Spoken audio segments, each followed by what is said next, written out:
Okay, sa linggong ito ay ito yung huling mensahe natin tungkol sa paksa na ay the triumph of Christ's suffering.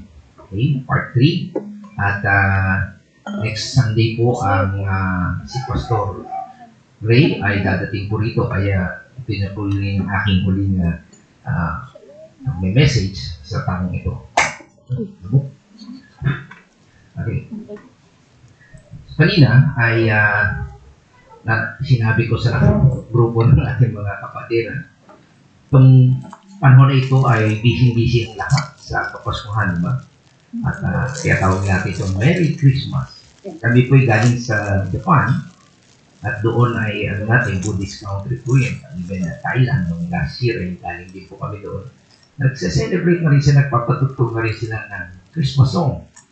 And sad to say, sabi sa inyo, si Santa Claus ang makikita nyo lang sa kailang mga mall. And even meron kami pinuntahan na isang fountain show. And then, dumilim, merong madilim na parang ninja na madilim, mukha, nakakatakot.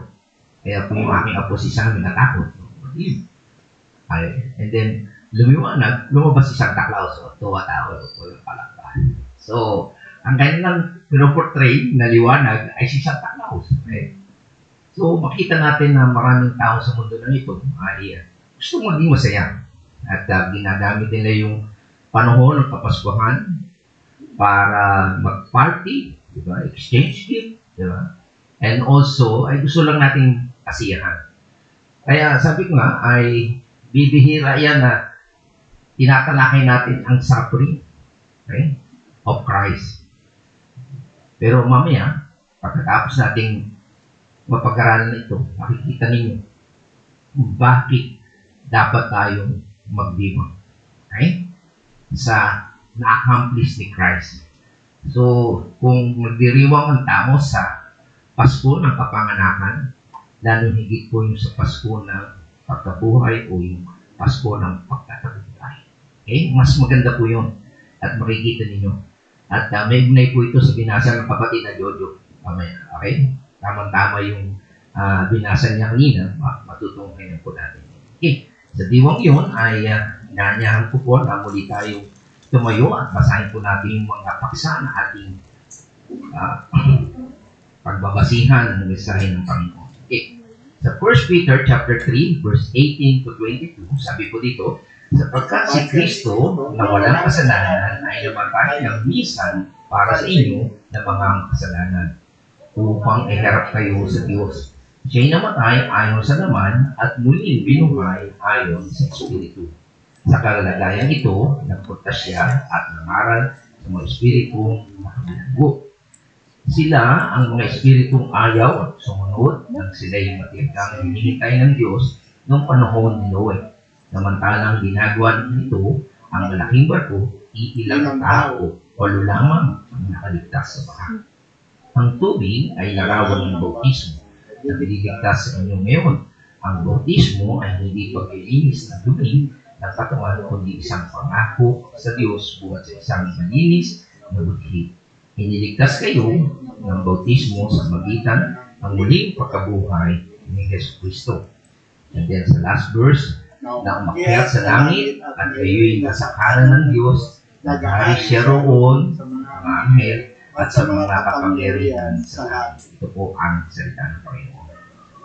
Sa ating pong pag-aaral ay tinalakay po natin yung apat na area kung saan nagtagumpay ang ating Panginoon. Una, yung tungkol sa sin bearing. Sabi po sa verse 18, siya na walang kasalanan ay siyang nagdala ng ating mga kasalanan. Diba? Kristo na walang kasalanan ay namatay ng minsan para sa inyo ng mga makasalanan upang iharap kayo sa Diyos. So yun po yung tagumpay niya. Tayo ng mga makasalanan, namatay siya, siya ang pumalit. Kita niyo, ganda, no? Diba sabi sa Biblia, greater love has no one than this, no? That a man laid down his life for his friend. Wow. So kaya isang malaking tagumpay yun sapagkat dinala niya yung ating kasalanan. Pangalawa, makita natin dito yung tinatawag na the triumphant sermon. Okay? So, siya raw ay nangaral at nagpunta sa sa mga espiritong nakabinanggo sa inyo, sa impyerno. Hindi para mag-evangelize, para sila maligtas, kundi para sabihin nagtagumpay. Kasi alam natin, mula sa simula, ang diablo o mga demonyo ay talagang nagsasama-sama sila, joint forces sila, vortex 5 sila. Talaga na rin sila para even mga tao, di ba? Tako siya sa akala nila, halo na sila. At sabi nga ng isang writer, nagse-celebrate sila, nagpa-party-party sila. Akala nila, nando si Jesus Christ, dahil nakuha na yung susi, makakalaya sila, hindi na alam, nasasabihin sa kanila ng Panginoon na natalo kayo, nagkatumpay siya. So that is a triumphant sermon. And then yung pangatlo, pakita natin dyan yung tungkol sa salvation, okay? Na nilalarawan din naman ng paglilikha sa pamilya ni Noe. Diba? Yan po yung makikita natin na sinasabi sa verse 30 at 20. Sabi yan, iilang tao lamang, 8 lamang ang nakaligtas sa baha. Okay? So, 8 persons lang. Ilang taon na nangaral si Noe? 120 years. Ayaw na makinig. Diba? Ang dahilan, alam natin, dahil yung mga demonyo, okay, ay talagang pumasok na sa mga tao nila. Okay? At ang kasalanan nila yung immoral sila. Okay? So, yun po ang nakita natin. And then, sinabi doon na yung tungkol sa baptism, okay, hindi ito yung ritual, not the removal of dirt from the flesh, di ba? Akala kasi ng iba, yung ibang paturuan, pag nabautismo ka sa bata, Kristiyano ka na. It's not, sabi nga, maliwanag eh. Not the removal of dirt from the flesh. It is not the ritual. Kundi, sabi doon, ang bautismong ito, sabi doon sa verse 21, ay bautismo sa magitan ng muling pagkabuhay ni Jesucristo. Ang bautismo kasi ay immersion. Tama? Nilulubog ka. Yung bautismo ngayon, kung paano yung arko o barko, nilubog sa tubig. Kaya, sa ibabaw at sa ilalim, talagang babad siya sa tubig. Ganon din, si Jesus Christ, okay, ay naman ay nilibing, na-immerse, and then nabuhay na muli. So, yun po yung sinisimbolo ng bautismo nyo. At yun ang nakakapagligtas. Kaya ang sabi ni Pablo sa Romans chapter 6, verse 4 to 5, sabi niya sa makatuwid, tayo'y namatay na at nailibing na kasama niya sa magitan ng bautismo. Okay? Upang kung paano binuhay muli si Kristo sa magitan ng dakilang kapangyarihan ng Ama, tayo rin ay magkaroon ng panibagong buhay. Sapagkat kung nakasama tayo ni Kristo sa isang kamatayang tulad ng kanyang kamatayan, tiyak na tayo ay makakasama rin niya sa muling pagkabuhay na katulad ng kanyang muling pagkabuhay. So ito po yung maliwanag na sinasabi ng Biblia na bautismo. It is not the ritual, kundi yung spiritual na bautismo na kailangang makasama tayong namatay. Katulad ni Noe, makita natin, di ba? Ilang taon siyang nagngaral? 120 years para sila magsisi, di ba? Pero hindi sila nagsisi, di ba? Nung pumasok sila sa arko, after 40 days and 40 nights, bago na. Kasi nyo, wala na yung pasamang mundo. Ganon din tayo. Kapag nakipag-isa tayo kay Kristo, tayo isa ng bago nila na. We have a new life. Di ba? Kasama natin ang Panginoon. So, ganun po ang nilalarawan ng tinatawag na the triumphant salvation. Okay? Siya po yung arko ng ating safety. Okay? Ngayon, dadako tayo sa pang-apat na area. Dito po tayo matatapos sa taon na ito. The triumphant sin bearing, the triumphant sermon, the triumphant salvation, at yung pang-apat ay the triumphant supremacy. Okay? Yung pagkatagumpay, siya yung mataas makapangyarihan sa lahat. Okay? So, yan po ang makikita natin na napakagandang katotohanan. At makikita natin dito na sa verse 22, sabi dito, siya'y na umakyat sa langit at ngayon nasa kanan ng Diyos, naghahari siya roon sa mga anghel at sa mga may kapangyarihan sa langit. Okay? So makikita natin na si Jesus Christ, pagkatapos siyang mamatay, anong namatay siya, na nasa cross siya, between kanyang resurrection, pumunta muna siya sa impyerno para sabihin yung kanyang victory. Then, siya ay, after noon, umakyat siya saan? Sa langit. Diba? So, this resurrected Jesus Christ who is at the right hand of God. Okay? So, hindi siya nanatili doon sa impyerno, hindi rin siya nanatili sa lupa for 40 days at pakita pa siya, pero umakyat siya sa langit. Okay? At makita natin, ang sabi doon, ang lahat ng mga anghel at may kapangyarihan ay under sa kanya. Okay? So, yan po makikita natin na binabanggit dito sa talatang ito. Okay? So, sa Hebrews, okay, yung sumulat po ng Hebreo, ay makikita natin na laging nagsasabi tungkol kay Jesus Christ. Tingnan natin. Ang sabi po dyan sa Hebrews chapter 1, verse 3 to 4, sabi, ang anak ay maningning na sinag ng Diyos. Kung ano ang Diyos, ay gayon din ang anak. Siya ang nag-iingat sa lahat ng bagay sa magitan ng kanyang makapangyarihang salita. Pagkatapos niyang ginising tayo sa ating mga kasalanan, okay, siya ay umupo sa kanan ng makapangyarihang Diyos doon sa langit. So, pakita po natin dito from the beginning pa lang, God the Father and God the Son, okay, ay magkapantay sila. At siya rin yung, sabi dito, yung nag-iingat sa lahat ng bagay sa magitan ng kanyang makapangyarihang salita. So, ibig sabihin, the whole universe, yung mga planeta, yung kaayusan ng mundo natin, siyang may kapangyarihan yan. Okay? Pero makita natin, bumaba siya sa lupa, para sabi, upang linisin tayo sa ating mga kasalanan. At pagkatapos siyang ma-accomplish yun, siya ang nangyari, siya ay umupo sa kanan ng makapangyarihang Diyos doon sa langit. Okay? And then sa verse 4, sabi, ang anak ay ginawang higit na dakila kaysa sa mga anghel. Tulad ng pangalan na ibinigay sa kanya ng Diyos ay higit na dakila. So kita niya, yun po ang makikita natin na pagkatapos niyang mag-suffer sa mundo na ito. Tama?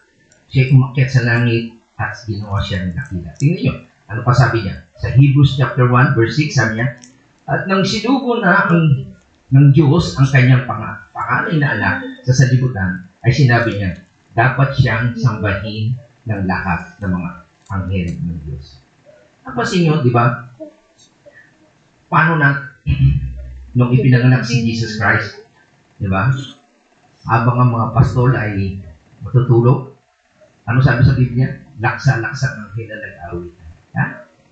From the beginning pa lang makikita natin, binabantayan na siya ng anghel. Kasi mahal na mahal siya ng Ama. Okay? At kaya nung sinugo siya dito sa lupa, makikita natin na sinamba na kaagad siya ng anghel. Yun ang unang-unang dumating. Pagdating pa lang niya sa lupa, ay sinamba na siya ng anghel.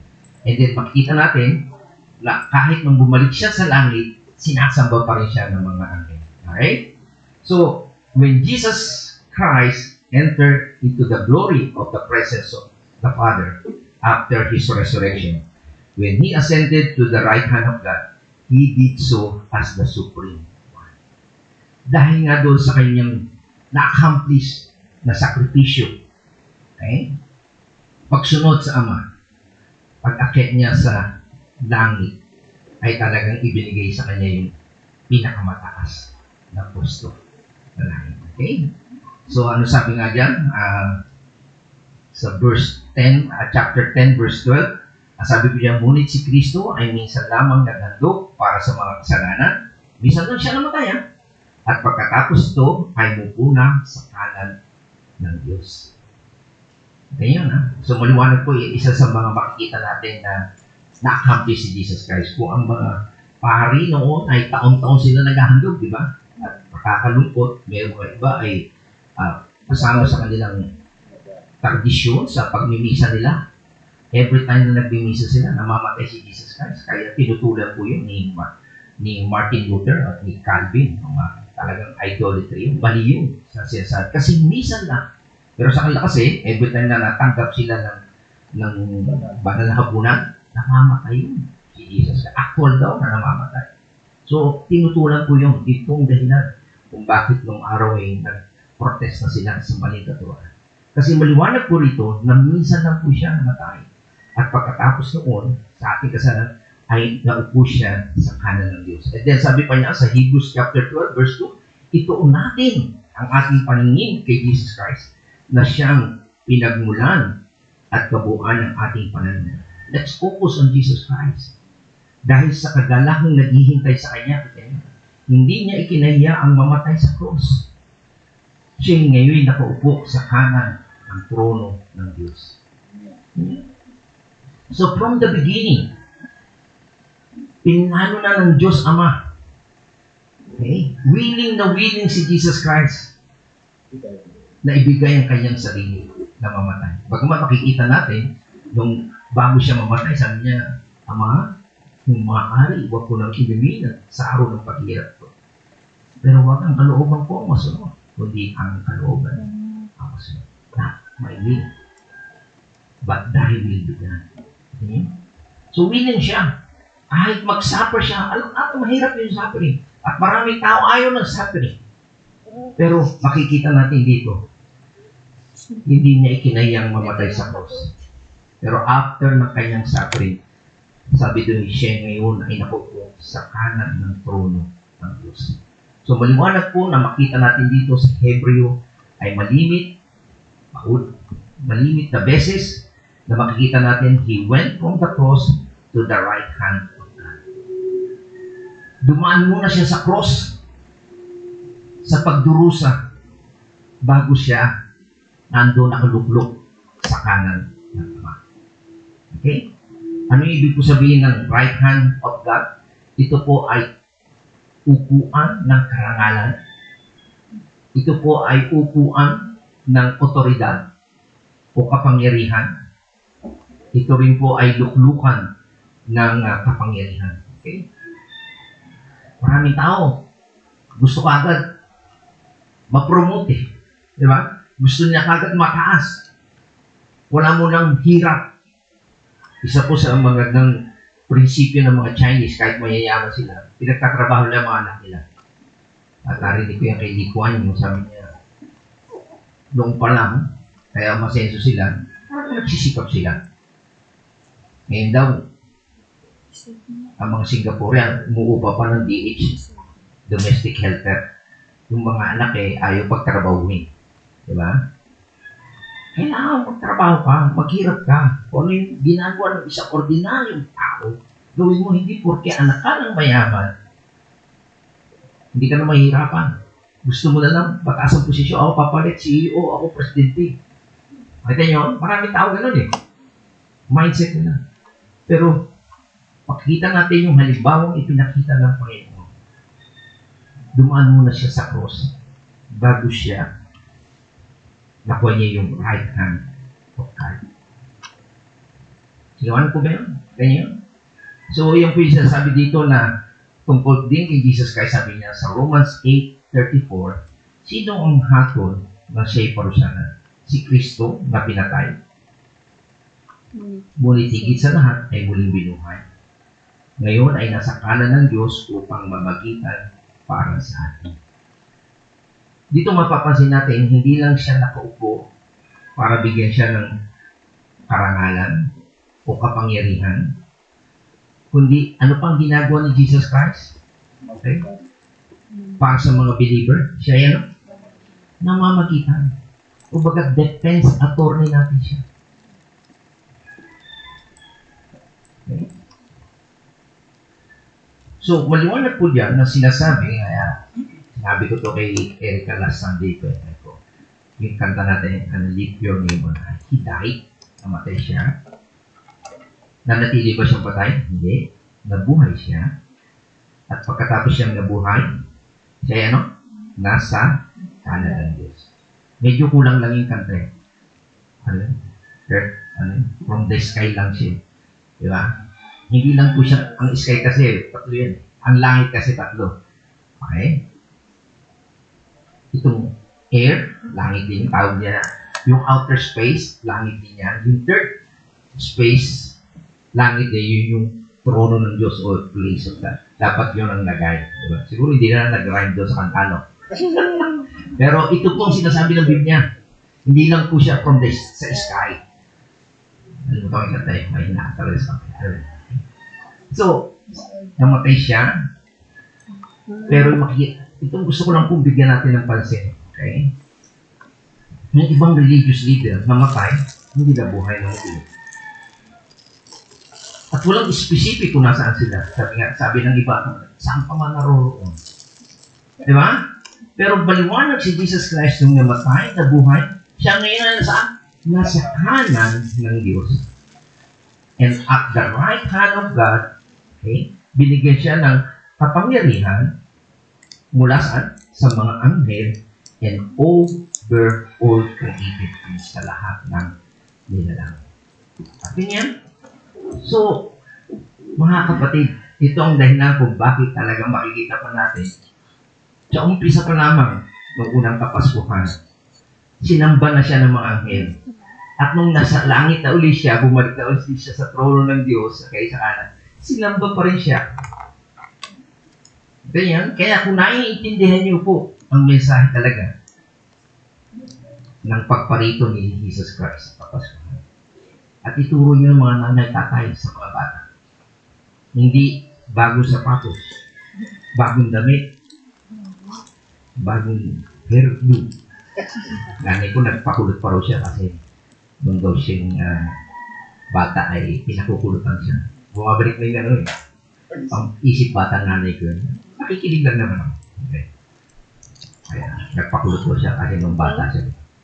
So hindi po yung gano'n. Okay, bagong sapatos, bagong damit, mamamaskuhan na. Ituro po natin ang tunay na diwa kung bakit naparito si Jesus Christ. So, umpisa pa lamang sinamba na siya ng mga anghel. Nung namatay siya at nabuhay na maguli, umakyat sa trono ng Diyos, sa kanan ng Ama, sinamba pa rin siya. Ganyan. At kaya sabi dito, tignan nyo, ito yung binasa kanina, kapatid na Jojo, at yung tamang kaisipan natin, sabi niya, nagpakumbaba siya. Di ba? At naging masunurin hanggang kamatayan. Mga kapatid, from the beginning pa lamang, yung pag-ibig ng Diyos, di ba? Malimit natin narinig yung John 3:16, for God so loved the world. So, umpisa pa lamang, may minamahal ng Diyos. Sino yung minamahal niya? Eh, wala pa siyang kiniriit. Ang kanyang anak. Mahal na mahal niya. Okay? At itong anak niya, handang sumunod sa kanya. Paano natin maililigtas ang tao sa kailang kasalanan? Si Jesus Christ, volunteer siya, willing siya. Siya ang mamatay. Kaya sabi, for God so loved the world that He gave His only begotten Son, that whosoever believes in Him should not perish, but have everlasting life. Okay? So, nagpakumbaba si Jesus Christ nung unang Kapaskuhan. Di ba? Saan siya pinanganak? Sa sabsaban. Ano yung sabsaban? Kainan ng mga hayop. Kayo, saan kayo sila? Sa ospital, di ba? Sa bahay, di ba? Isa, kainan ng hayop, di ba? Doon pa naman naghirap na hindi lang sa cross si Jesus Christ. Tapos wala pa nagpatuloy na bahay, di ba? Imagine niyo yun. Ikaw ang makapangyarihan. You control everything sa mundo na ito. Pero tinanggihan ka ng tao. Sabi sa verse 9, at dahil dito, siya'y lubusang itinaas ng Diyos. Ganyan. Pagkatapos siyang magpakumbaba, pagkatapos siyang maghirap, siya naman lubusang itinaas ng Diyos at binigay sa kanya ang pangalang higit sa lahat ng pangalan. Above all names. Sino mang pangalan niya, sino mang milyonaryo, sino mang dakila dyan sa daigdig na ito. Walang hihigit sa pangalan ng Panginoon. Sa gayon, ang pangalan ni Jesus, ano mangyari ito? Luluhod at magpupuri ang lahat. Lahat ng nasa langit, nasa lupa, nasa ilalim ng lupa. So, sino yung nasa langit? Hindi yung mga hindi fallen angel, di ba? yung mga Kristiyano o mga hindi Kristiyano, at mga sa ilalim ng lupa, even yung mga demonyo. Makikita niyo. Lahat sila. Kung ayaw nilang kilalanin si Jesus Christ, pagdating ng panahon, sa muli niyang pagbabalik, wala kang masasabi, wow, ito yung tao na tinanggihan namin, hindi namin kinilala, pero siya pala yung pinapakita. Kaya makikita natin mga kapatid, mula sa cross to the grave, at mula sa libingan, hindi siya nanatiling patay, siya ay nandoon ngayon sa kanan ng Diyos. Para ano? Para dakilain na siya ang Panginoon. At balang araw, every knee shall bow. Kahit anong religion mo, kung hindi ka sumasamba kay Jesus Christ.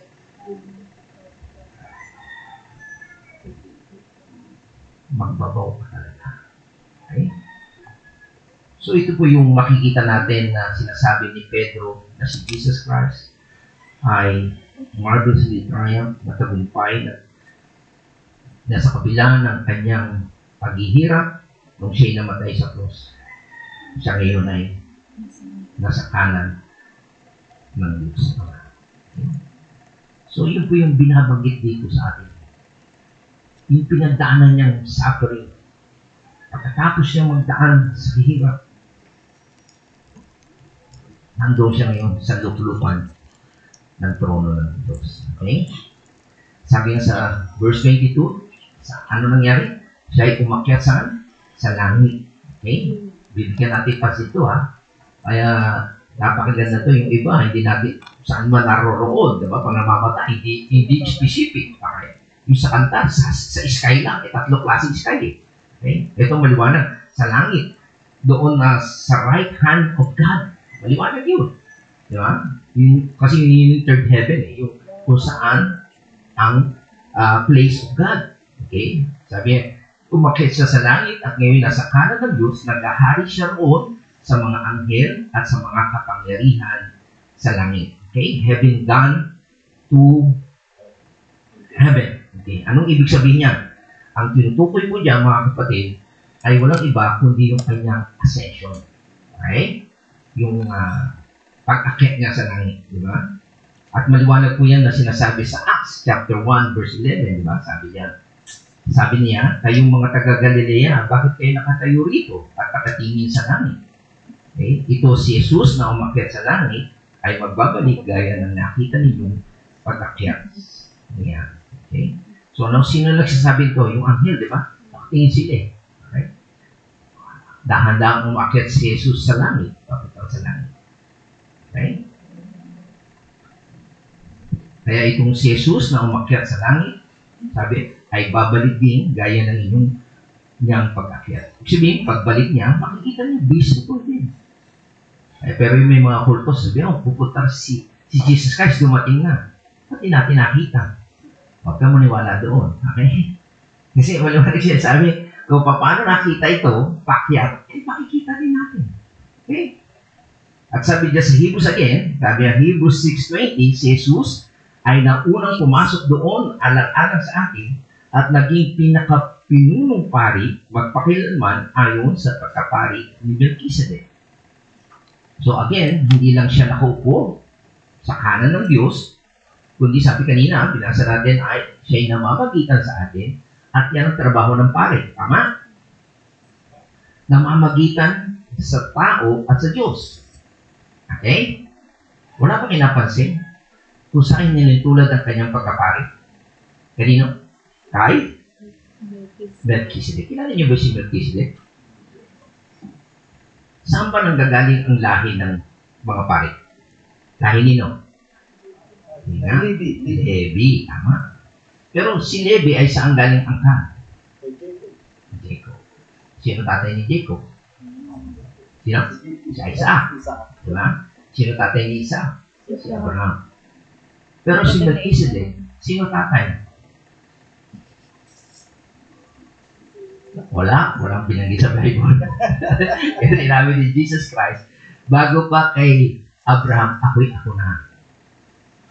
Hindi, makikita natin ang kanyang pagkapari ay hindi nakabase kay Levi o kay, tama, kay Levi. Diba? Sa mga lahi ng mga pari. Tama, no? Kundi nakabase sa lahi ni Melchizedek. Kasi walang binanggit ang Bible kung sino ang tatay o nanay niya. Just like God, okay?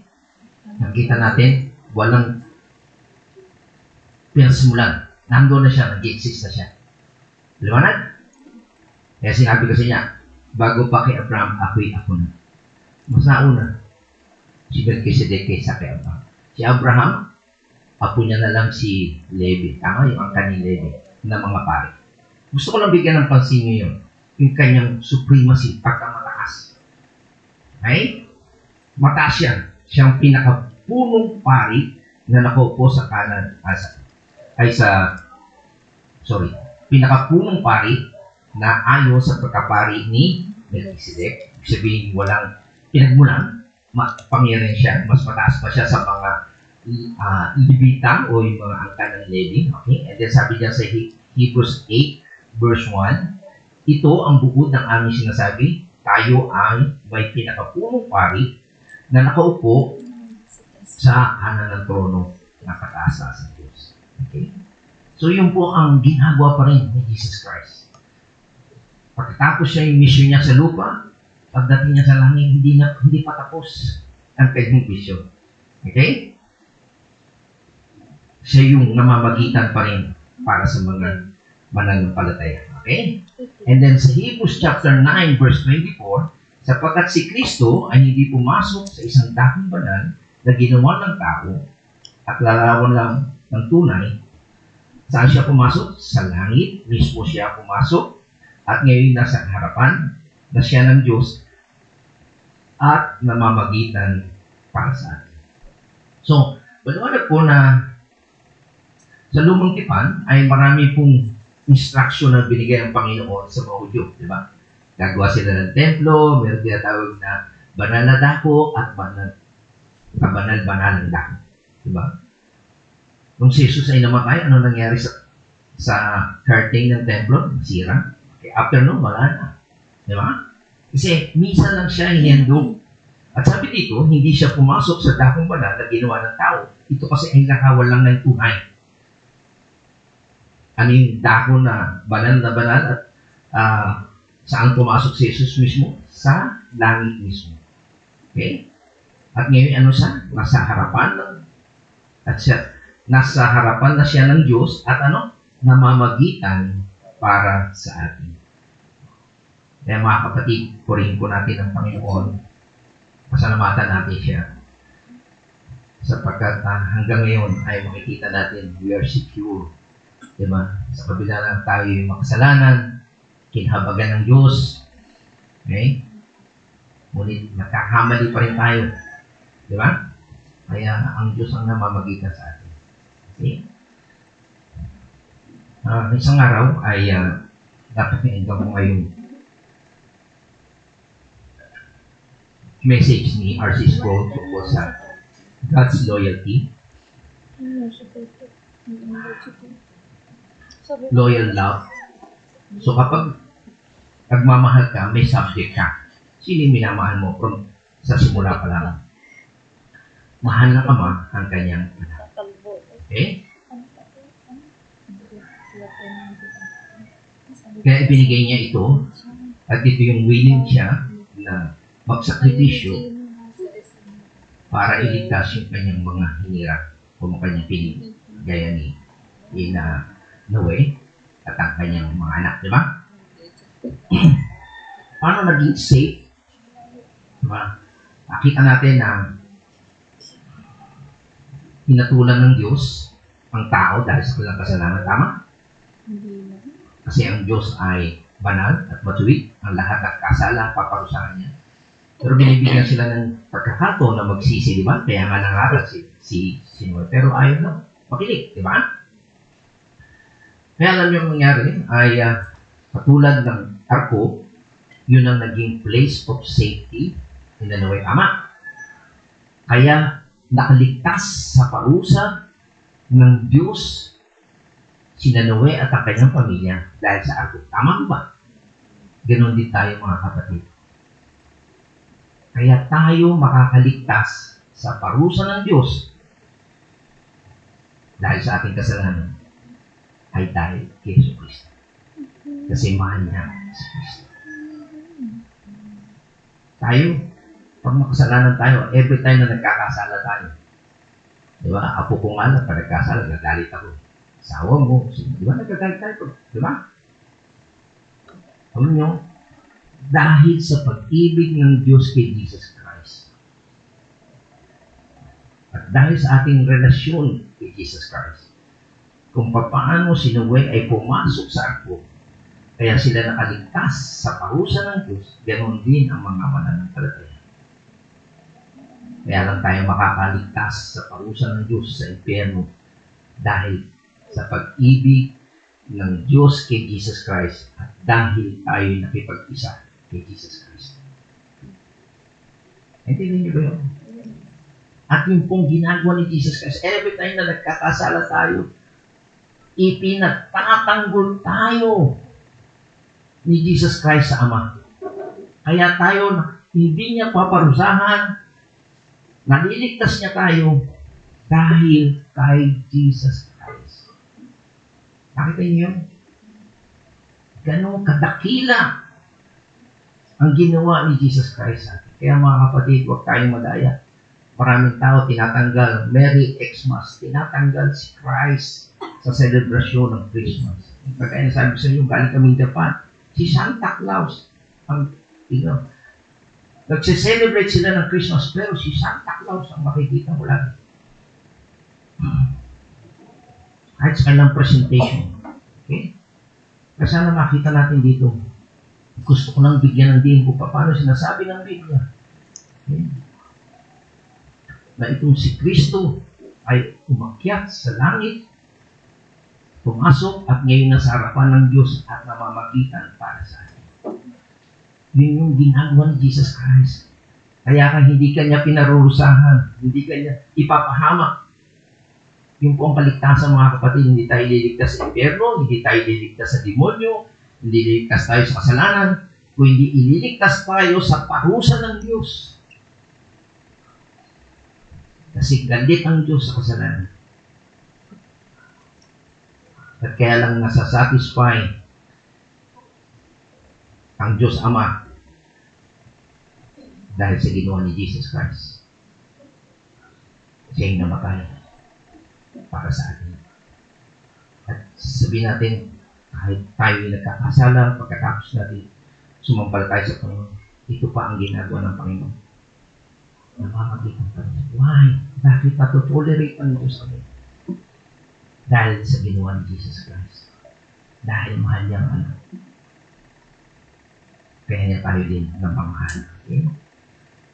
So, sana makita natin ito mga kapatid. Yung ginawa at ma-accomplish ni Jesus Christ. Ito ang dahilan kung bakit ang sabi ng Biblia, lahat tayo sasamba sa Diyos. Pupurihin natin siya. Okay? Kaya sabi dito, so, 1 Peter chapter 3 verse 22, pagkatapos niya umakyat sa langit, sa kanan ng Diyos, ano nangyari doon? Bukod sa namamagitan siya sa atin, ng mga mananampalataya, siya ngayon ay nagkahari siya roon sa mga sa mga anghel at sa mga kapangyarihan sa langit. So meron pong mga anghel na hindi nahulog, di ba? May mga demonyo, di ba, na si Satanas at saka yung 1/3 ng mga anghel kasama ni Satanas. Nung panahon ni Noe, nakahulog na sila, tama. Pero meron pa rin hindi nakakulong, di ba, tama? Nalala niyo po ba? Meron anghel, merong mga elect o holy angel, merong mga fallen angel, at sa mga fallen angel, merong mga nakakulong at hindi nakakulong. At doon sa mga nakakulong, merong temporary at permanent na nakakulong. Okay? Yung panahon ni Noe, may mga permanente na nakakulong, pero meron pa rin nakalaya. At kasama si Satanas sa kulay. Pero yung sa langit, may mga anghel na natira, okay? Talagang naghahari pa rin siya doon at sa lahat ng merong kapangyarihan sa langit. Kasi may mga ranking po ang mga anghel, di ba? Sino yung kanyang general? Sino yan? Si Michael, di ba? Sino yung kanyang spokesperson, si Gabriel, di ba? Tama? So, yun yung mga makikita natin mga iba't ibang mga may ranking. Okay?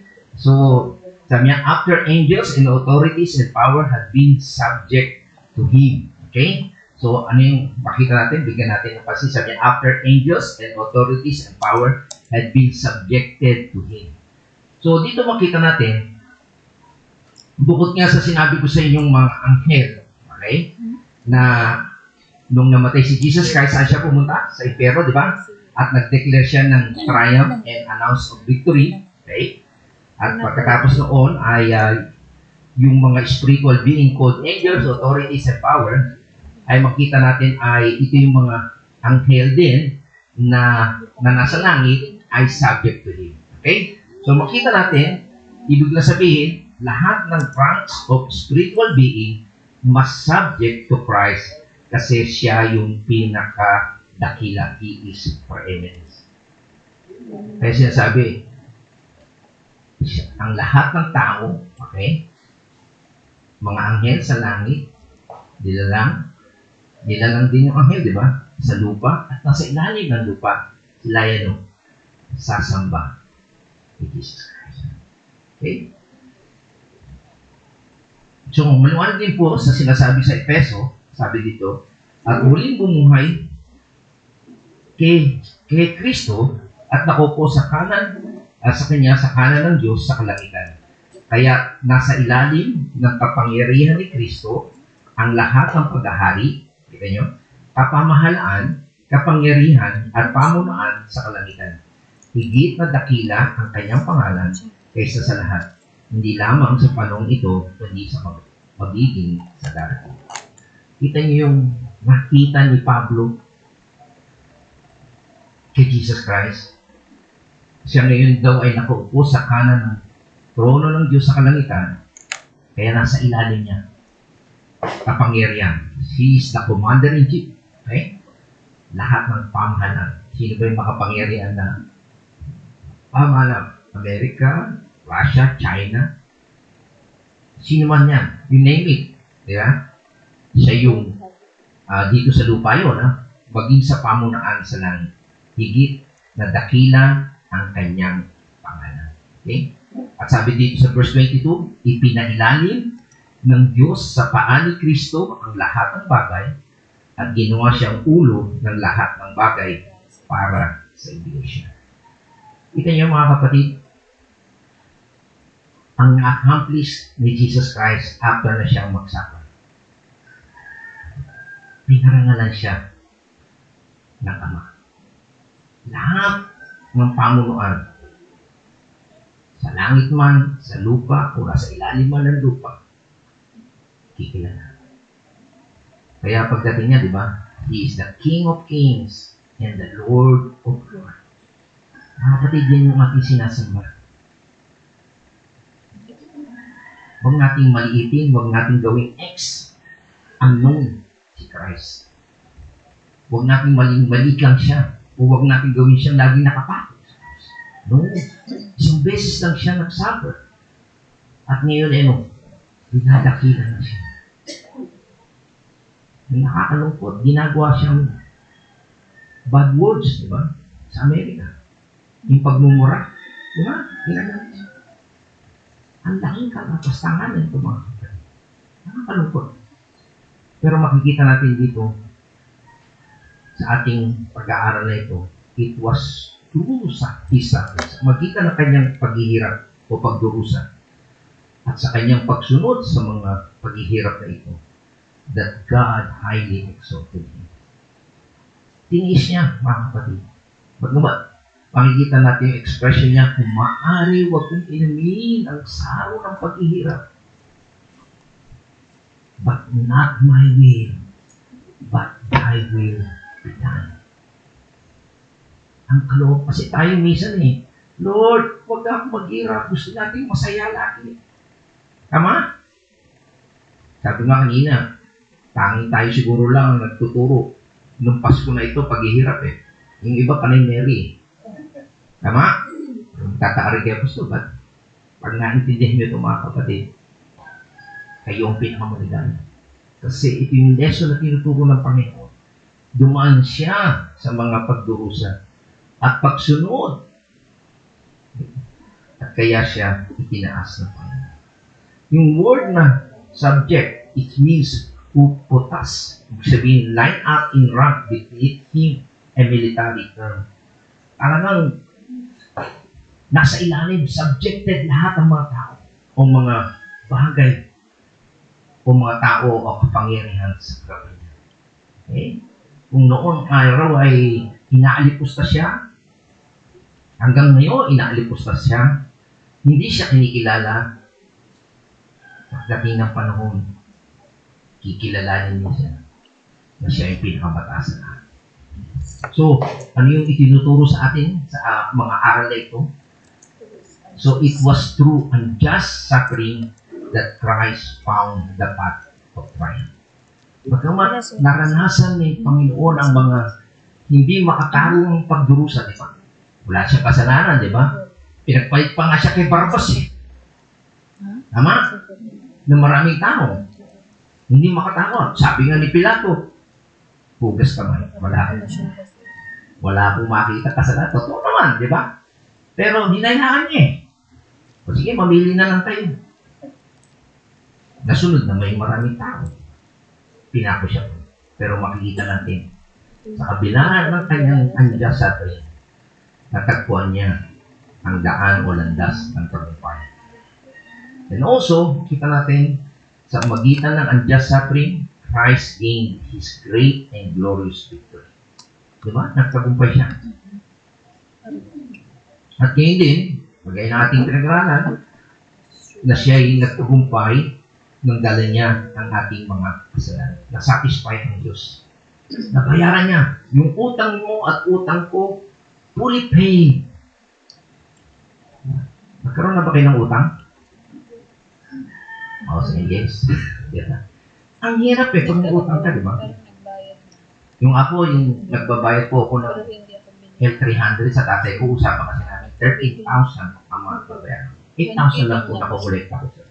Kala ko magdadagdagan pera ko. Palwal pa ako ng 5,000. Sabi ko sa tatay ko, na, hindi ko kaya po. Bebenta ko na lang. Kasi usapan namin, may kasundo kami ng tatay ko. Hindi ko kayang bayaran 13,000. Amat. Kasi 10,000, 8,000 lang kolekta. Yung sabi ng tatay ko, anak, huwag mo na intindihin niya. Yun eh. Sarap. Diba? Yung po yung makikita natin. Nabayaran ng Panginoon. Wow. Bayad na. Wala ka na intindihin. Hindi ka na makukonsensya. Hindi ka na mag-alala. Kasi pag may utang ka, ayaw mo magpakita eh. Nahiya ka, di ba? Tama?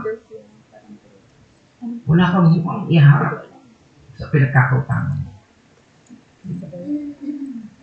And then also, makita natin, he triumphed over spirit sa mga demonyo. Di ba? Kaya nga siya pumunta doon sa impyerno, para sa lihoy, na ano ako, ala nyo, tagumpay kayo, ala nyo, magsama-sama pa kayo. Di ba? Kung naloko nyo nung panahon ni Noe, okay?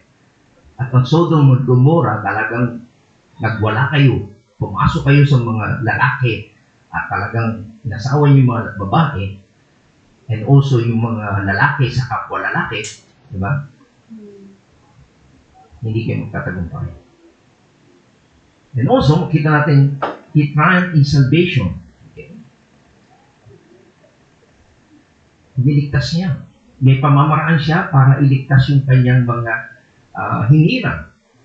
At ngayon din, makita natin dito sa ating pag-aaral na ito, he triumphed as the supreme being, pinakamataas, at the right hand of God. Okay. So, ano po yung gustong ipunto sa atin ni Pedro rito? Ano yung sinasabi niya? Mga kapatid, look on your unjust suffering as the path of God. Meron ba kayong pinagdaraanan na pagdurusa sa hindi naman makatarong lang, hindi naman dapat lahat ito eh. Mga kapatid, maaari yan ang daan para kayo magtagumpay. Alam niyo anong pinag-aaralan ko ito? Binalikan ko yung mga pinagdaanan ko eh. At natutuwa ko talaga, ginamit ang Panginoon yung mga sufferings ko sa buhay para po magtagumpay. Kaya, tingnan natin yun, yung mga unjust suffering natin na magiging daan yun o landas para tayo ay magtagumpay. Kung paano ito ay naging paraan ni Christ, yun din ang pamamaraan ng Diyos. Dumaan muna tayo sa suffering. Lahat yun. Ayaw natin na suffering. At maraming churches, ayaw ituro ito. Para prosperity, health, wealth, gano'n lang. Mali yun. Yun ang ino-offer ni Satanas. Di ba? Bago pa lang si Jesus Christ sa ministry, tinukso na siya ng diablo. Ba? Nakita mo yan? Bibigay ko sa yan. Sumamba ka na sa akin. Nagugutom ka, gawin mong bato. Ang tinapay. Kaya naman yan. Pero gusto ni Satanas, huwag gawin ni Jesus Christ yung gusto ng Ama. Yung mag-suffer siya. Mamatay sa cross. Ang gusto ni Satanas, siya sambahin. At yun naman ang problema ni Lucifer nung araw eh. Gusto niyang pantayan ng Diyos. Maraming taong gusto niyang magmataas. Kaya mga kapatid, itong turo ng Panginoon. At sinasabi ni Pablo sa atin, at yamang mga anak na tayo ng Diyos. Anong mangyari? Tayo yung mga tagapagmana at kasamang tagapagmana ni Kristo. Ano sabi niya? Sapagkat kung tayo'y kasama niya saan? Sa pagtitiis. Tayo'y makakasama niya rin sa kanyang kaluwalhatian. Kaya, it is true, the path of suffering, magitan ng path of suffering to reach the place of glory as it was for him. Kung paano si Kristo nakamit niya yung kaluwalhatian, pero dumaan muna siya sa hirap. Yan yung sinasabi ko sa inyo, yung mga Chinese na di ba? Mga mayayaman na yun. Hindi nila gagawin ng mga anak nila na laging may alalay. May hawak ng inumin, may tagapaypay. Nakakalungkot ako, merong iba, sabi niya, ayokong danasin ng anak ko ang paghihirap na dinanas ko nung araw. Dali po yung mga kapatid. Kaya ka ngayon nariyan dahil sa paghihirap. Tiniis mo, di ba? Nagsikap eh. Tapos anak mo ngayon, lahat gusto mo. Subo lang, lahat. Spoil mo, lahat. Mali po yun. Hindi niyo po ba? Iyan ang prinsipyo ng Diyos. Hindi porke mayaman ka. Gusto mo mga anak mo, laki na sa layak. Paghugasin mo. Diba? Ang mga anak namin, gano'n, naghuhugas. Nagsasaing. May tagabukas ng gate, papasok at palabas, palabas at papasok. May kanya-kanya silang trabaho. Huwag mo sanayin na pagkamat meron kayong katulong pasambahay, hindi lahat iaasa. Ako niyo po ito. Binigay sa ating buhay Kristyano. Hindi pa na yung health, wealth, and prosperity. At yun din, minsan nasa isip natin, panay Merry Christmas. Ayaw natin ng suffering. Pero sabi dito, sapagkat kung kasama niya tayo sa pagtitiis, mga kapatid, ang sinusulatan ni Pedro rito, nagtitiis talaga. Pinahihirapan. Kapag ka Kristiyano, hindi ka accepted ka ng lipunan. Minsan hindi ka bibigyan ng trabaho. Aayawan ka ng mga kaopisina mo. Narinig ko isang testimony ni June na reject siya ng kanyang mga kasamahan. Makakalungkot, di ba? Ayaw sa iyo. Kasi ibang prinsipyo mo. Di ba? So, I hope na makita natin din sabi dito sa 2 Timothy. Pinagtitiisan ko, sabi ni Pablo kay Timothy, ang lahat ng bagay, alang-alang sa mga hinirang ng Diyos, upang magkaroon sila ng kaligtasan at walang hanggang buhay mula kay Kristo Jesus. So, noong si Pablo ay naging mananampalataya, napakarami niyang suffering, di ba? Tama? Ilang beses siyang nasira yung barko. Namilamoy ka sa malamig na tubig. 1 or 3 times. Ilang beses siya pinato. Mutik pa siyang patayin. Sumakay pa siya sa basket na malaki para lang siya makaalis. Para hindi siya Ilang beses siya nakulong. Nagtiis siya. Bakit? Alang-alang sa mga hinirang ng Diyos. Sa mga elect para makarinig ng Ebanghelyo. Kaya sabi niya, totoo ang kasabihan ito, kung tayo namatay na kasama ni Hesus Kristo, mabubuhay din tayong kasama niya.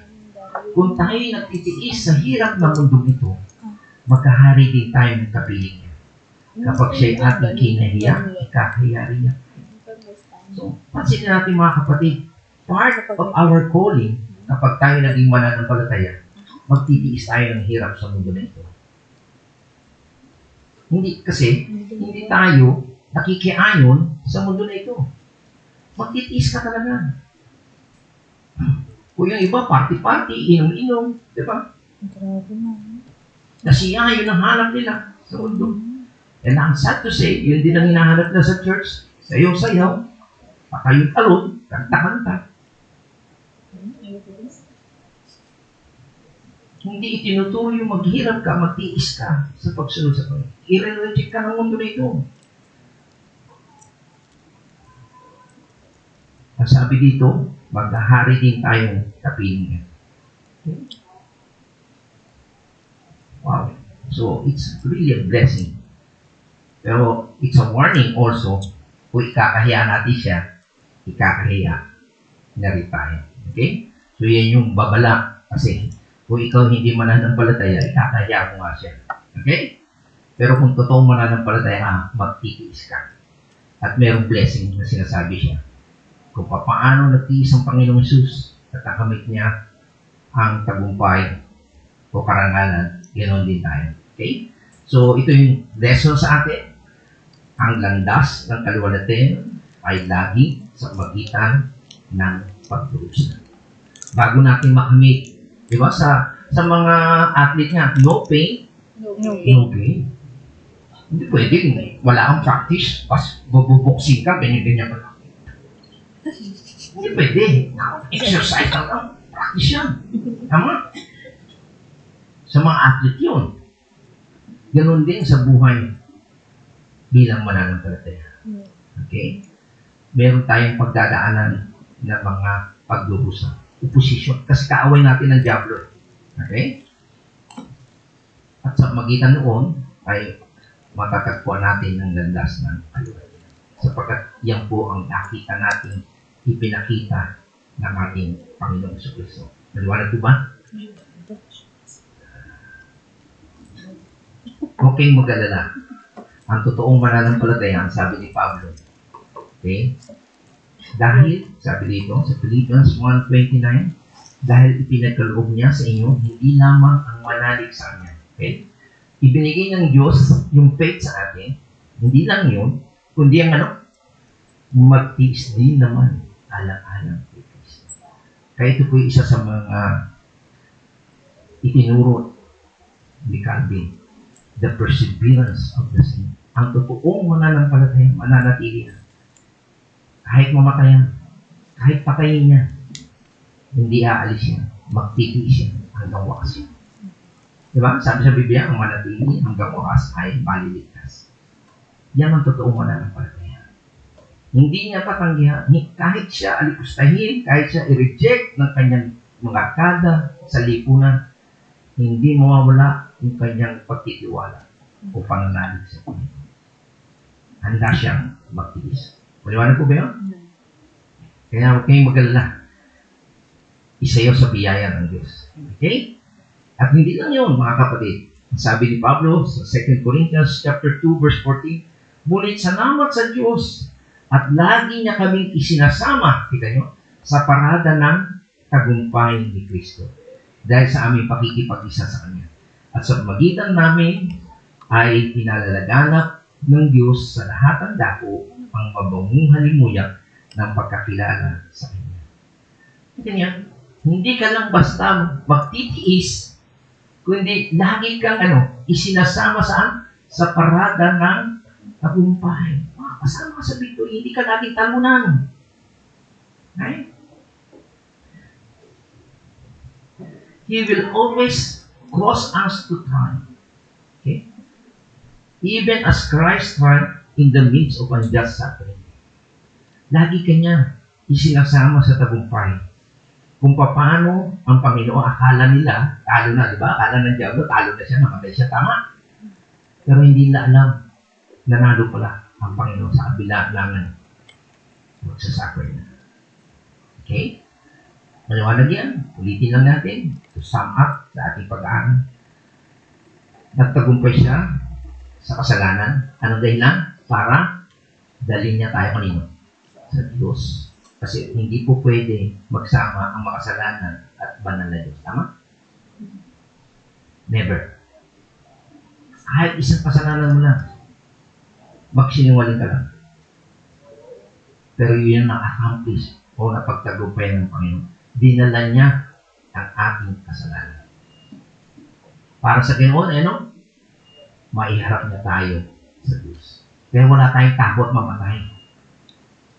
Binayaran na kasi ng Panginoon. Diba? Sabi sa inyo, hindi ka nasisingili sa harapan ng Diyos. And also, nagtagumpay siya sa mga espiritu, sa mga spiritual being o mga demonyo na lumalaban sa Diyos at sa kanyang mga tao, sa mga mananampalataya. At saan sila dinalagay? Sa impyerno, kung saan dapat sila. Diba? Tama? So, kaya hindi ka dapat matakot sa demonyo. Okay? At ito, siya sabi ko sa inyo, He provide, ano yung binigay niya sa atin? Heart of safety. Okay? Agaya ng ako, kung saan doon si Noe, naroon, di ba? Ibinuhos ng Diyos ang kanyang parusa, kaya naligtas. Si Noe, sa parusa ng Diyos, tayo rin, ibubuhos ng Diyos ang parusa sa mundo na ito na makasalanan. At ang mga nanampalataya kay Kristo, dahil nanampalataya kayo kay Kristo, okay, magtatagumpay din tayo sa judgment of God. Naliwanag yun, ha? Ang kaligtasan ay ilililigtas tayo sa parusa o paghahatol ng Diyos. Hahatulan ng Diyos kung paano hinatulan ng Diyos si Noe, magitan ng tubig. Pero sabi niya, hindi nga niya gugunawin ng mundo sa magitan ng tubig, sa magitan ng ng apoy. Kagaya ng nangyari kay sa Sodom and Gomorrah. Paano tayo makakaligtas doon? Sa parusa ng Diyos o sa paghahatol ng Diyos? Yung heart of safety. Sino yun? Si Jesus Christ. Yan. Okay. And also, siya ay pumasok sa pinakamataas na lugar o dako at the right hand of God. Okay. So, yun po makikita natin na-accomplish ni Jesus Christ. Okay? Kaya mga kapatid, don't underestimate the potential triumph in unjust suffering. Okay? Kaya huwag natin mamalitin ang potential na tagumpay sa kabila ng hindi makatarungan pagdurusa. Kung meron man kayong nararanasan na mga pagdurusa, huwag niyong maliitin yun. May dahilan.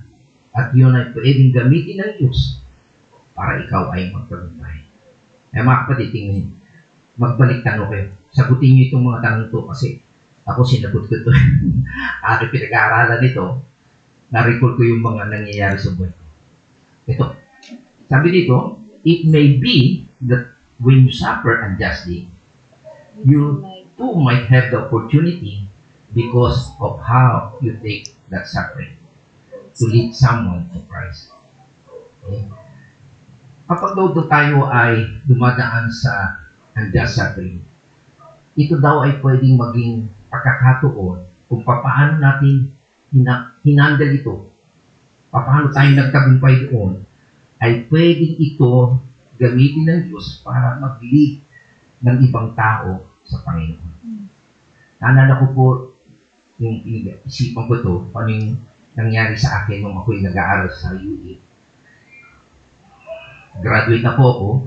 May kaibigan ako si Pastor Mon. Kilala niya si Pastor Mon, my best friend. Siya isa sa mga pastor sa Reformed Baptist Church. Hindi po siya mananampalataya. Katolik po siya. Every time nasasabi yung pangalan ng tatay niya, ay, imbis na mag-Bible ka, mambabae ka na lang. Hindi ka yung tatay niya yun. Tatlo silang lalaki na papugi. Malatangkad sila. Yun ang sabi ng kanyang magulang. Pero alam niyo, ako ngay Gumraduate siya, hindi pag-graduate. Mas matanda siya sa akin, bulak-bulero kasi. Lagi lang siyang nasa prak, pang hikayat ng mga chicks. Okay? Hindi siya nakakatapos. Okay? Nung ako'y gumraduate, binabalikan ko siya. Tapos ako, nag-review ng ako. Ano yung nangyari sa aking pag-review? Wala akong masagutan na problem. Ano nangyari sa akin? Nawala ka na. Sabi ko, paano uukuha ng exam nito? Eh, yung reviewer pa lang, hindi ko na masagutan. Kahit anong gawing bigas sa isip ko ba? Pero, ang hirap naman nangyari dun sa akin. Pero, ito nga yung nakita ko eh. Ginamit ako ng Panginoon para sa isang tao na yun na naging mananampalataya. Hindi lang basta siya naging mananampalataya. Naging pastor pa siya ng Reformed Baptist Church. So, huwag mong baliwalain. Sabihin, nangyari ko, nanginaya ka, baka tatay ko, ako, kawawa ako, di ba? Tingin sa sarili, ano nangyari sa'yo? Nag-aral ka ng ilang taon, 5 years and a half, ako nag-aral kasi engineering ka, 5 years. Nag-accounting pa ako ng isang semester, kaya medyo nag-exam. Tapos after mo, hindi ka rin kukuha ng exam. Parang hirap, di ba? Pero alam nyo, nakakatuwa na gamitin ka ng Panginoon. Alam nyo nangyari pa rin? Yung sinundan ko, na engineer, parang engineer din siya. Pastor din siya. Sa Philadelphia, USA. Ako, pastor. Yung sumunod sa akin si pastor. Parang tatlo kami pastor. Parang engineering student kami. Okay? Yun. So, hindi nakakainaya. Diba? Huwag ka straight. Kung meron ka mang pinagdaanan na ganun parang frustrations, sakit sa buhay. Okay? Pangalawa, it may be that when you suffer unjustly, the Lord will give you great and glorious triumph over the demons with whom you wrestle. Okay? Minsan, dinidemonyo ka eh. Nung ako'y, naalala ko naman ito nung nasa ICTS, ayoko nasa pera ko, maraming demonyo doon, maraming tukso doon sa pera. Pera, maraming mga tukso. Okay? So, nung nag-resign ako, sabi nga ng assistant manager doon, kasi sinabi ko, ito ginagawa ng Panginoon para tawagin niya ako sa paglilingkod. Ang tingin ko ay para ako si Bonas. Ayaw maniwala sa akin. Tatawanan ako. Diba? Pero, yun po ay ginamit ng Diyos para mapagtagumpayan ko at makaiwas ka sa mga demonyo na ika nga ay bumabagabag sa iyong kaisipan. Okay? And then, pangatlo, makita natin na it may be that when you suffer unjustly, you might become a source of safety. Okay? For someone else who sees how you weather that storm. Kung meron ka mang pinagdadaan ng mga pagsubok sa buhay mo at paano mo ito nagtagumpayan, okay, ay nagiging kang dahilan o source ng safety for someone else. Okay? At ito po ay naalala ko nung si Pastor Ray Casiano, na problema siya sa problema sa pamilya. Wala silang matira, kinalaya siya. So, ang ginawa ko, siniyagtat ko po siya doon sa lumang bahay namin at doon po yung pamilya nila na gumanda pa rin yung bahay nila kasi ang bahay nila nandiyan sa paliko, alam niyo yung paliko pababaan ganyan, ilog. Madilim doon laging may ilaw. So, nakatira sila doon sa amin, ay gumanda, lumaki ang bahay nila. Kaya, sa buhay natin, may mga problema rin tayo sa buhay, pamilya. Pero napagtagumpayan mo yun, dahil sa pagtatagumpay na yun, may natutulungan ka rin pamilya. At purihin po ang Panginoon. At naging pastor na rin si Pastor rin. Sabi lang ng mga problema sa buhay. Amen. So, kaya huwag natin babaliwala yung mga sabi sa Biblia, kung paano ka inaliw ng Panginoon, gagamitin din ng Diyos yung kaaliwan niyang para sa ibang mga tao. Pero dumaan ka sa mga sufferings na yun. Okay? Panguli, it will be that you should suffer triumphantly, that the Lord will exalt you and lift you up. Okay? So, hinahayaan ng Panginoon na mag-suffer po tayo, pero tayo rin naman ay magtatagumpay at tataas. Ito naman, naalala ko yung kaso ko doon sa Bacoor. iniintriga po tayo dahil marami raw ho posisyon, takot daw ako sa posisyon. 4 po yung posisyon ko as a leader. So, ang ginawa ko, umalis ako doon para patunayan sa kanila, hindi ako after sa posisyon. Ay, nung kampihan parang politik Yung pamilya ko lahat sa abroad. Diba? So, umalis ako. Iniwan ko yung parang hindi ko sabihin sa kanila, I'm not after for position. At yan din ang sinabi ng asawa ko. Pupunta tayo sa Dasmariñas. That is 22 kilometers away from our place. Noong araw, 3 kilometers back and forth pa lang. Imagine yung sakripisyo, pupunta ako sa Dasmariñas. Para lang sumiman. Para lang iwasan yung mga intrigero na yun. Gusto mo lang mag-lingkod. I'm not after for position. Gusto ko lang mag-lingkod. I'm just after it. Tama. Pero ano yung ginawa ng Panginoon? Doon po ako ina-order ng pastor. Hindi ko gusto yun. Gusto ko lang ipakita sa iyo mga kapatid. Daranas tayo ng mag-andas sa akin sa buhay natin. Pero gagamitin niyo ng Diyos para itaas kayo. Ang Diyos ang magtataas niyo. Hindi mo kinakailangan itaas ang sarili mo. Maraming tao, pag gusto mo yun, ibababa ka nila. Hayaan mo ang Diyos ang magtaas niyo. Ano yun? So mga kapatid, ito yung sinasabi dito. So look not away from the suffering. Look through it to the trial. Huwag mong tatalikuran ang pagdurusa. Kalimutan mo yun, wala. Mahirap yan. Kundi tingnan mo ito tungo sa tagumpay. Okay? Kung meron ka mga suffering na pinagdaraanan mo yun, tingnan mo ito tungo sa tagumpay. Ano yung gusto ng Panginoon na matutunan ko para mapagtagumpayan ko ito? Mga kapatid, bilang huling mensahe ko dito, taon na ito, tingnan natin itong taon na ito. Ano yung naranasan nyo ngayon? Mga nakaranas ba kayo ng pagdurusa, paghihirap? Dalawang bagay yan. Gumagawa ka ng mali, magsasuffer ka. Gumagawa ka rin ng mabuti, magsasuffer ka. Whatever ba? Gagamitin ng Panginoon, pero gusto niya may matutunan ka.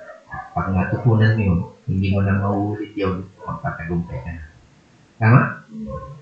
So, pasalamatan natin ng Panginoon. Ano man ang nangyari sa buhay natin, ang totoong mananampalataya, magtitiis yan. Hindi lang basta tayo mananampalataya, magtitiis tayo para sa Panginoon. At pag tayo nagtiis, ipataas naman niya tayo. Patikin pa lang itong mga naranasan, iba yung nasa langit ka na. Okay? So, sa linggo, ay inahamon po kayo, matid kayo sa church, and then we celebrate our yearly Thanksgiving. Magpasalamat tayo sa Panginoon sa mga anuman ang nangyari sa buhay natin, even suffering na yan, pero yun ang ginamit ng Panginoon para magtagumpay po tayo. Ibalik natin sa Diyos ang lahat ng pupuri at kwalidad sapagkat siya'y karapat-dapat na sambahin natin. Tayo po yung nalang. Salamat, Panginoon, sa tagumpay na ipinakita mo po sa amin nung ikaw'y naparito sa lupa. Tinis mo ang lahat ng ito hanggang sa ikaw'y mamatay sa cross, mabuhay na maguli, at ngayon nasa kanan ng trono ng Diyos. Salamat din, Panginoon, hanggang ngayon ikaw'y namamagitan para sa amin. Sapagkat kami na makasalanan na tinubos mo ay mahina habang nandito pa kami sa laman. Ngunit salamat sa iyong biyaya. Salamat sa iyong walangang pag-ibig sa iyong anak. At dahil doon ay iniibig mo rin kami. Kaya we thank you, Lord, na tunay na nais namin dakilain ang aming Panginoon sa Kristo. At ito, Panginoon, ang aming dakilain. Patawarin mo po kami kung mali ang aming pagse-celebrate ng Kapaskuhan. Nawawala kami ng focus in Jesus Christ. At yung iba ay tinatanggal pa nga si Christ sa Christmas. Lord, have mercy on them, Panginoon. Nawa ay kami na mga hinirang mo ay maituro ang katotohanan nito sa aming mga anak, sa bawat isa sa amin. Mas bigyan namin ng pagpapahalaga at bigyan namin ng parangal at pagluwalhati si Jesus Christ. Kung papaano ang mga anghel sa langit ay nagpupuri sa Kanya, kami na iyong mga hinirang ay magpuri sa dakila mong nagawa para sa aming kaligtasan. Ito po ang aming dalangin, pasasalamat sa pangalan ni Jesus. Amen at Amen. Purihin po natin ang Panginoon.